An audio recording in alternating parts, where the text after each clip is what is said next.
সম্মানিত উপস্থিতিবৃন্দ, স্বাস্থ্যতে আমরা যেটা মনে করি, দেখুন বাংলাদেশ 20 কোটি মানুষ, আমরা হয়তো অনেক অনেক কিছু বলতে পারি, কিন্তু 20 কোটি মানুষকে স্বাস্থ্যসেবা দেওয়া কোয়াইট কস্টলি ম্যাটার।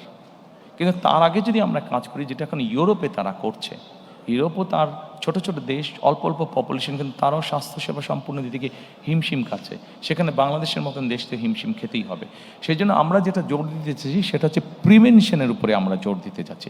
অর্থাৎ আমরা যদি একটা মানুষকে প্রথমেই অসুস্থ হওয়া থেকে বাঁচাতে পারি, তাহলে অবশ্যই সেই মানুষটি আর হসপিটালে যাচ্ছে না। হসপিটালে না গেলে হসপিটালের উপরে চাপটা কম পড়ছে। কাজেই এই কাজটি করার জন্য, প্রিভেনশনটাকে আমরা করার জন্য আমরা প্রায় 1 লক্ষের মতন স্বাস্থ্যকর্মী নিয়োগ দিতে চাচ্ছি সারা দেশে, যেই স্বাস্থ্যকর্মীদের অধিকাংশ হবেন নারী।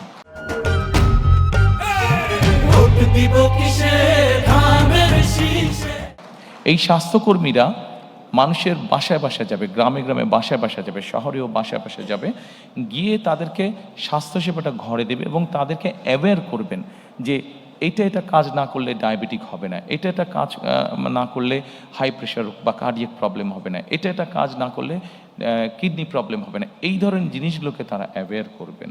তার ফলে আমরা চাচ্ছি যে প্রথমেই যদি একজন মানুষকে অসুস্থ হওয়া থেকে বাঁচানো যায়, তাহলে সরকারের যে রিসোর্স আছে সেটার উপর চাপটা কম পড়বে।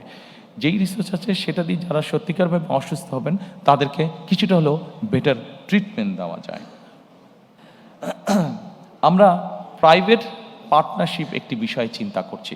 এটা সকল অসুখ বিসুখের ক্ষেত্রে না, এগুলো যেটা প্রাণঘাতী, যেমন ক্যান্সার আছে, যেমন কার্ডিয়াক প্রবলেম আছে, এই ধরনের যেগুলো আছে, বা কিডনি ডায়ালিসিস আছে, এই ধরনের যেগুলো সিরিয়াস অসুখ বিসুখ আছে, সেগুলোর ক্ষেত্রে আমরা প্রাইভেট পার্টনারশিপের কথা চিন্তা করছি। অর্থাৎ আমরা যদি সরকারি হাসপাতালে দেখি যে একটা লম্বা কিউ আছে, সরকারি হাসপাতালে যে ফ্যাসিলিটি দিচ্ছে সেটা সবাইকে দিতে পারছে না। কাজে সেখান থেকে কিছু রুগী নিয়ে একই ফ্যাসিলিটি যেখানে প্রাইভেট হসপিটাল আছে, যেটা স্ট্যান্ডার্ড মেনটেন করতে পারবে, আমরা সেই রুগীটাকে নিয়ে সেখানে ট্রান্সফার করে দিতে যাচ্ছি। সেটার কস্টটা সরকারের পক্ষ থেকে বিয়ার করা হবে। এইভাবে আমরা পাবলিক পার্টনারশিপ তৈরি করতে যাচ্ছি। সিলেক্টেড কিছু অসুস্থতার ক্ষেত্রে, সিলেক্টেড কিছু অসুখ যেগুলা লাইফ সেভিং সর্ট অফ, যেগুলো রিস্ক হয়ে যায় মানুষের জন্য, সেই ধরনের অসুখ বিসুখের ক্ষেত্রে আমরা এই কাজটি করতে, জ্বর সর্দি কাশির ক্ষেত্রে নয়।